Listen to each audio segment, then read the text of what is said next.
Shalom, peuple de Dieu, nous sommes dans la présence du Seigneur.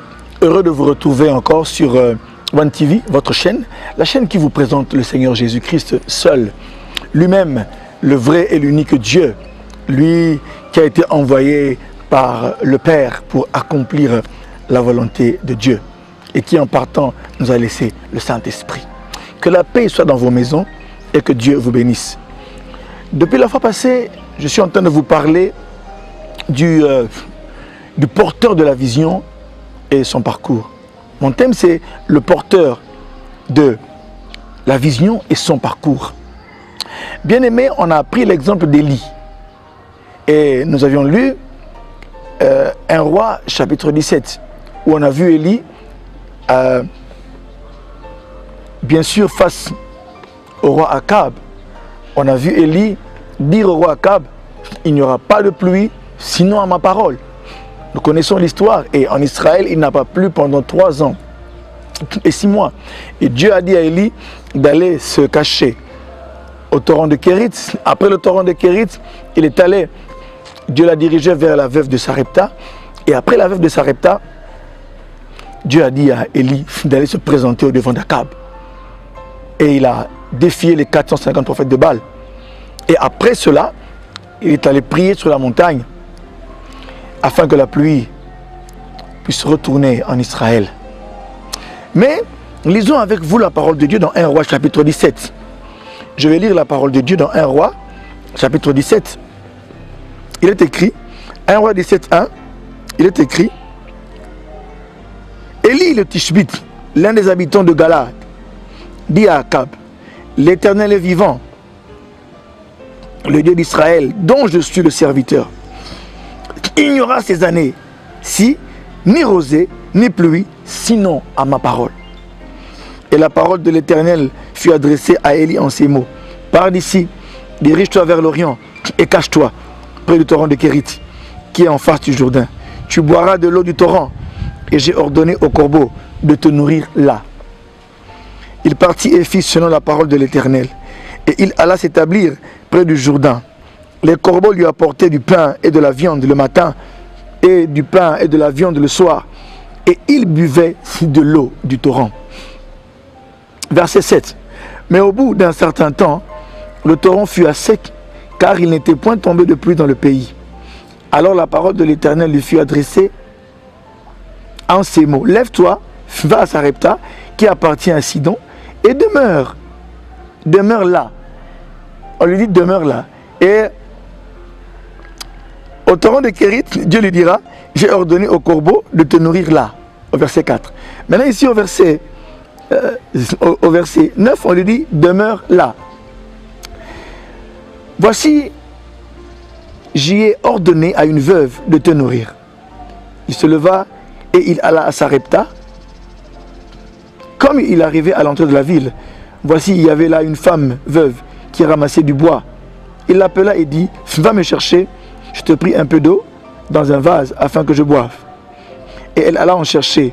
Il l'appela de nouveau et dit, apporte-moi, je te prie, un morceau de pain dans ta main. Arrêtons-nous là. Mais lisons le verset 12. Et elle répondit, l'Éternel ton Dieu est vivant, je n'ai rien de cuit, je n'ai qu'une poignée de farine et un pot et un peu d'huile dans une cruche. Et voici, je ramasse 2 morceaux de bois, puis je rentrerai et je préparerai cela pour moi et pour mon fils, nous mangerons et après quoi nous mourrons. Élie lui dit, ne crains point, rentre, fais comme tu as dit, seulement prépare-moi d'abord avec cela un petit gâteau et tu me l'apporteras. Tu en feras ensuite pour toi et pour ton fils, car ainsi parle l'Éternel, le Dieu d'Israël. La farine qui est dans le pot ne manquera point et l'huile qui est dans la cruche ne diminuera point, jusqu'au jour où l'Éternel fera tomber de la pluie sur la face du sol. Parole du Seigneur. Bien-aimés, je vous ai dit que je vous parle du porteur de la vision et son parcours. La vision, vous savez, peut être définie de plusieurs façons. C'est une image, une représentation de ce qui est en train de venir. de ce que l'on veut accomplir.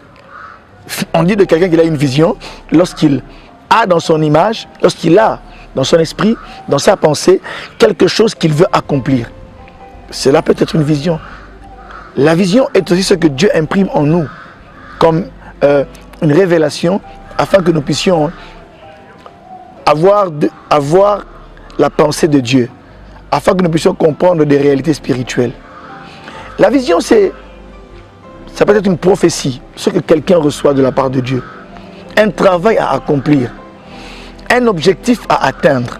Et lorsque l'homme accomplit cela, lorsque l'homme marche, justement, il est en train d'accomplir le travail du Seigneur, il est en train d'accomplir une vision. Il est en train d'accomplir une vision. C'est pourquoi, bien-aimé dans le Seigneur, ici, l'exemple que nous avons, c'est l'exemple d'Élie. L'homme qu'on appelle le Tishbite, l'un des habitants de Galade. À cause du péché d'Israël, Dieu va demander à Élie de prier afin qu'il ne tombe pas de pluie pendant 3 ans et 6 mois.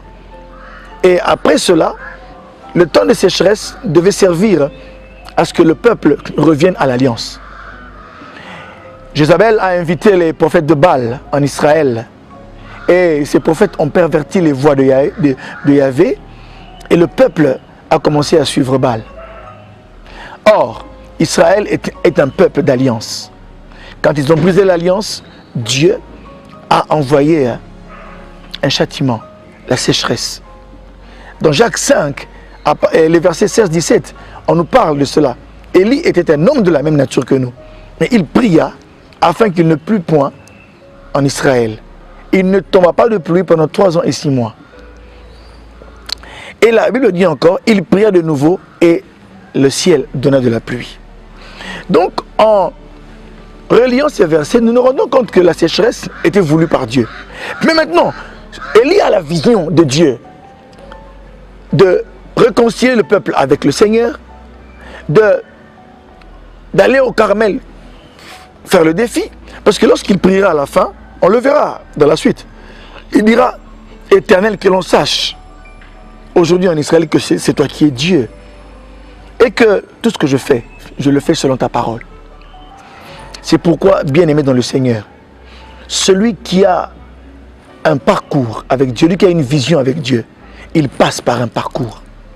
Le porteur de vision a un parcours, mais il y en a eu plusieurs dans la parole de Dieu. Plusieurs personnes ont reçu la vision de Dieu.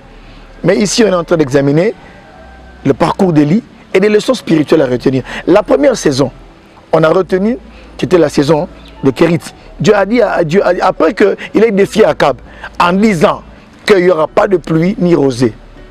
Dieu dit à Élie, va au torrent de Kérit qui est en face du Jourdain, va et cache-toi. Là, des corbeaux viendront te nourrir. Là, ils t'apporteront de la viande et du pain le matin et le soir. Et il boira l'eau du torrent. J'avais dit ceci. Cet enseignement, c'est pour nous montrer l'importance du vase, la personne en tant que vase qui porte la vision de Dieu. Comment est-ce que Dieu l'a conduit et comment est-ce que la vision est restée vivante en Élie, qui était le vase en qui Dieu avait déposé cette vision-là. Mais nous avions aussi dit une chose. Nous avions dit que l'un des grands défis d'un porteur de vision, c'est de savoir reconnaître les saisons de sa vision. C'est-à-dire la fin et la fin des saisons de chaque vision. Le début d'une autre saison, ainsi que les transitions. C'était ça le but de ce que nous sommes en train de dire, l'un des grands défis d'un porteur de vision. Et nous avions dit aussi que chaque saison a ses lieux, ses acteurs. Pour Élie, c'était Kérit, Sarepta, les corbeaux et la veuve. Vous vous rendez compte que ce que nous voulons retenir, c'est que le porteur de vision ne doit pas s'attacher à une saison qui est en train de passer, ni à ses acteurs. Quand une saison passe, il faut apprendre à la laisser passer, ainsi que ses acteurs, et à vous focaliser sur le début d'une autre saison et s'attacher aux nouveaux acteurs. C'est pourquoi, mes bien-aimés, j'aime ce que Dieu a dit à Samuel dans 1 Samuel 16, verset 1. Il dit à Samuel, jusqu'à quand pleuras-tu sur Saül? Il a été rejeté. Voici, va remplir ta corne d'huile. Va chez Isaïe, le Bethléemite. Là, j'ai trouvé quelqu'un qui sera roi pour moi. Vous comprenez, pendant que le prophète Samuel pleure sur Saül, Dieu est déjà passé à autre chose. Nous devons apprendre à passer à autre chose à certains moments de notre vie. Ne pas s'attarder sur les choses. Alléluia. Après avoir parlé de Kérit, j'aimerais vous parler aujourd'hui de Sarepta. La deuxième saison d'Élie, c'est Sarepta. Et là, à Sarepta, il y a une veuve. L'actrice principale de Sarepta, c'est la veuve de Sarepta. Écoutez mes frères et mes sœurs, lorsque Élie entre dans Sarepta, il y remarque une veuve. Qu'est-ce qu'il remarque? L'environnement est sec. Il remarque la sécheresse et la pauvreté, symbolisée par une veuve qui ramasse des morceaux de bois, qui dira à Élie, je n'ai qu'une poignée de farine et un peu d'huile dans la cruche. Je ferai un gâteau pour moi et mon fils. Et après, ça va manger aujourd'hui. Nous mourrons. Il trouve une veuve au bord, aux limites, bien sûr, des frontières de la vie. Elle est à son dernier repas. Et là, elle doit, le lendemain, elle ne sait pas qu'est-ce qu'elle mangera. Mais Dieu envoie Élie. Il dit bien à Élie, j'ai ordonné à une veuve de te nourrir. Mais lorsqu'il entre, il trouve une veuve. Mais une veuve qui n'a qu'une poignée de farine, qui n'a qu'une cruche d'huile. Quel contraste! Alléluia! Dieu dit au porteur de la vision, car c'est Élie qui doit faire revenir la pluie. Dieu dit au porteur de la vision, va à Sarepta, j'ai ordonné à une veuve. Écoutez, les veuves, la veuve, c'est la catégorie dans la société des hommes faibles. Elle n'a pas de mari, elle n'a pas de soutien. Et Dieu l'envoie chez quelqu'un qui n'a pas de soutien. Au torrent de Kérit, il y avait de l'eau. Les corbeaux venaient le matin et le soir. Mais là, Dieu est en train de l'envoyer chez une veuve. Et il dit qu'il a ordonné à une veuve de l'y nourrir. Qu'est-ce que nous retenons? Que retenir de cette saison? Écoutez, j'ai ici essayé de voir que Dieu s'intéresse aux ressources intérieures et au surnaturel. Retenons une chose principale. C'est ce qui va nous conduire, avant de citer les sous-points. Les ressources intérieures et le surnaturel. En envoyant Élie chez la veuve, Dieu a voulu faire appel aux ressources intérieures d'Élie ainsi qu'au surnaturel. Mes frères, premièrement, le cœur. Le cœur du porteur de la vision. Chez la veuve, Dieu a travaillé le cœur d'Élie. Dieu a commencé à travailler son cœur. C'est un homme, rappelez-vous, c'est un homme qui vient de défier le roi. C'est un homme qui est recherché aussi. Parce qu'il a dit une parole, et je ne pense pas qu'Israël devait se plaire en ce prophète de malheur. C'est pour vous dire, mes frères, il arrivera des temps où les hommes, vos contemporains, ne pourront pas se plaire à ce que vous allez dire, parce que vous dites la vérité. Mais là, lui, il est en train de partir. Chez la veuve là-bas, Dieu a travaillé le cœur d'Élie. Premièrement, quand je dis un, c'est le cœur, il travaille le cœur. Retenez ceci au point A, la compassion. Chez la veuve de Sarepta, Dieu va travailler le cœur d'Élie en termes de compassion.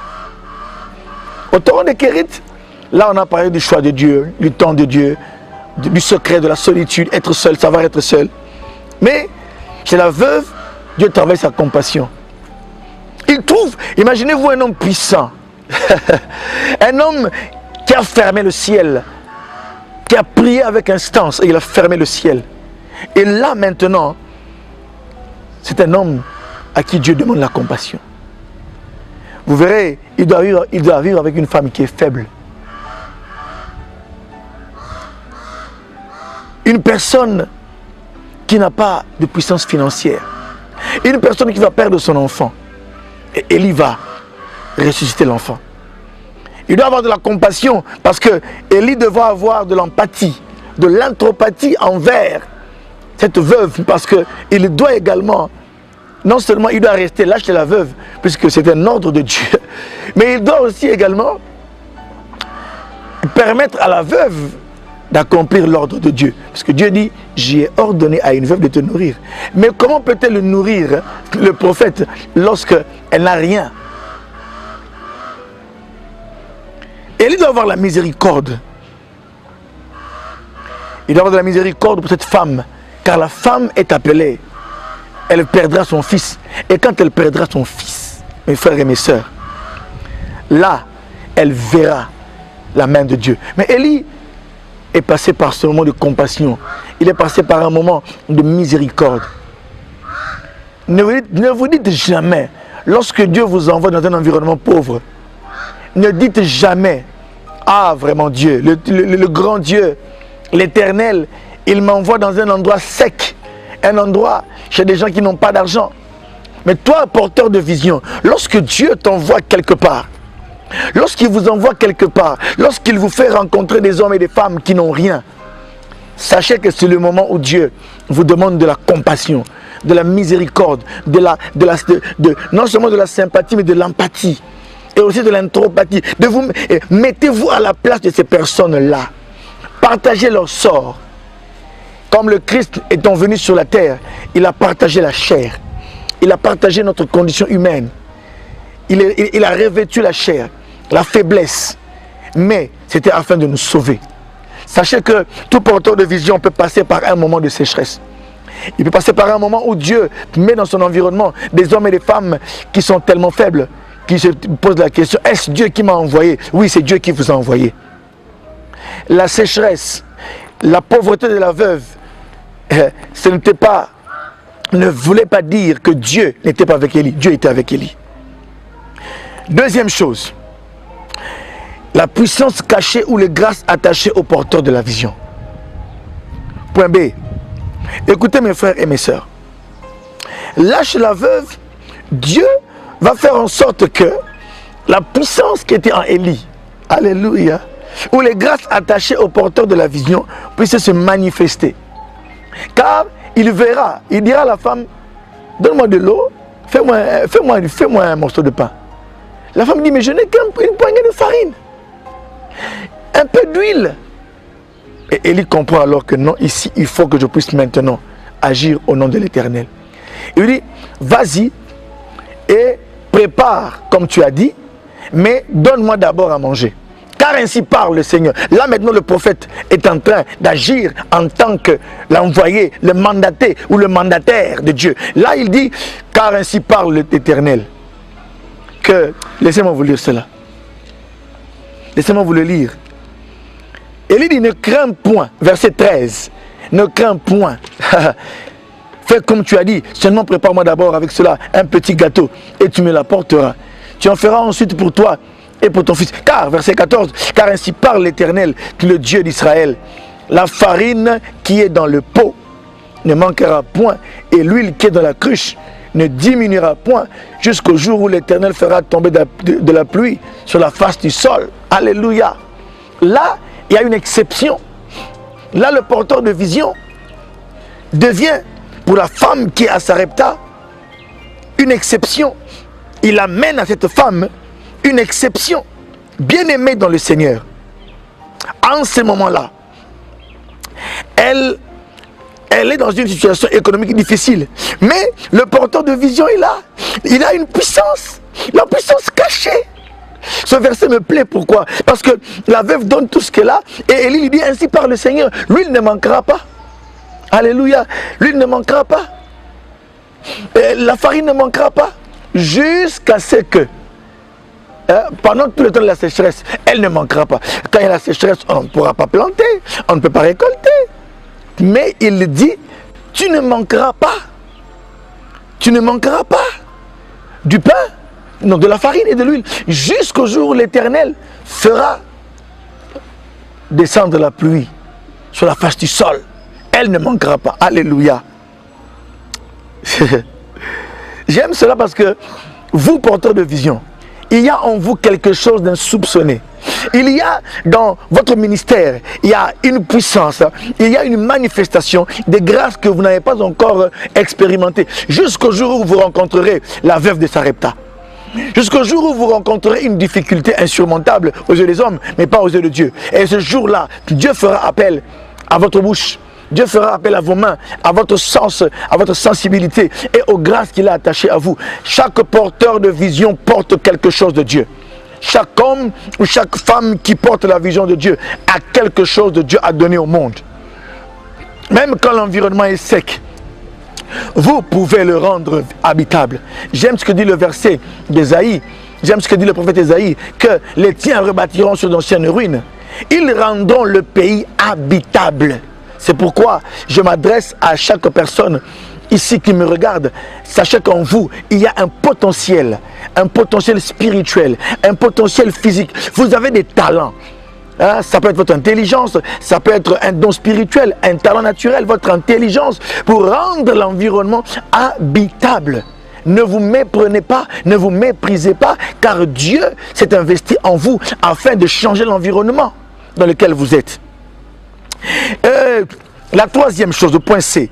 Élie ne dépend plus totalement des corbeaux comme au torrent des Kérites, mais ici il dépend de la veuve et il dépend de Dieu et de la puissance que Dieu a mise en lui.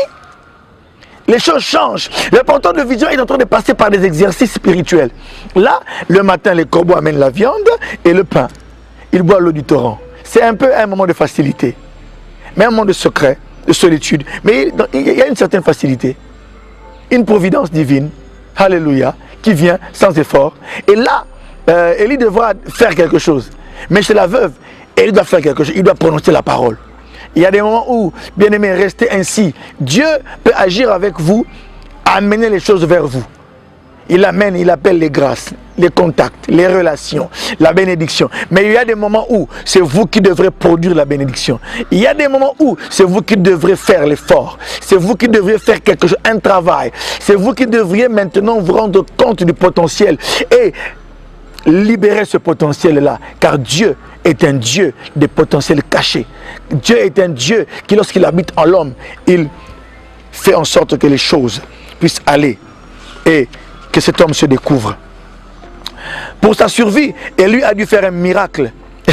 Même dans le manque, Élie a été en mesure de prononcer une parole de miracle. Bien aimé, celui qui est dans le manque ne doit pas négliger le temps par lequel il passe. En plus, il va ressusciter le fils de la veuve. Lisez le verset.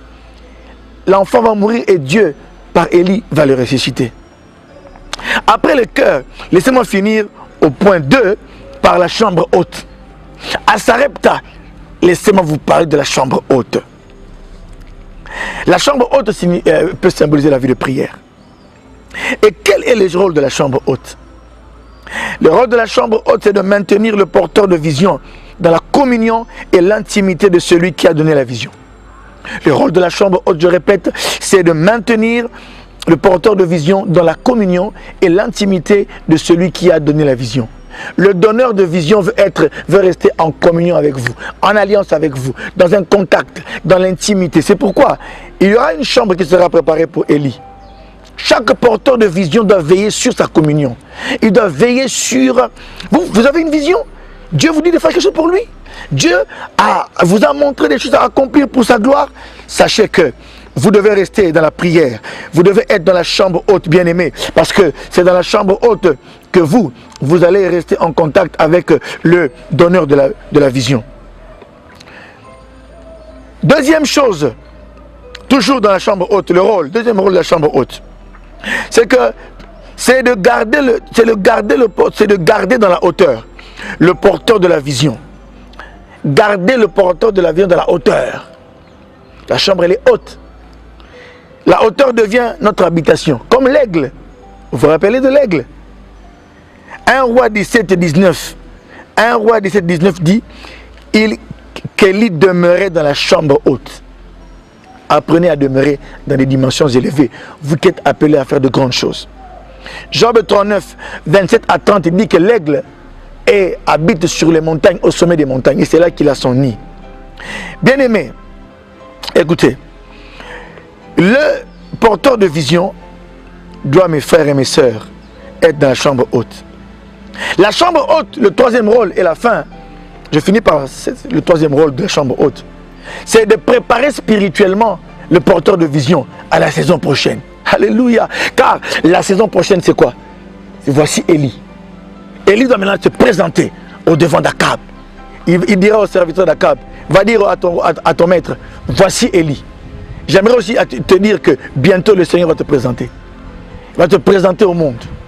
Et il te dira, voici Jacques, voici Sandrine, voici Véronique, voici Lily, voici Pierre. Il te présentera au monde. Voici Dorcas. Dieu va maintenant te présenter au monde. C'est pourquoi apprenez à respecter le parcours et à voir Dieu et à agir en son nom. Apprenez aussi que votre parcours, Dieu le connaît et sa main est sur vous. Le porteur de la vision est son parcours. Bien-aimés, que le Seigneur vous bénisse. Nous allons parler la prochaine fois, continuer sur Élie, voir, vous qui avez reçu la vision, qu'est-ce que Dieu attend de vous. Que Dieu vous bénisse et restez branchés sur One TV. Amen.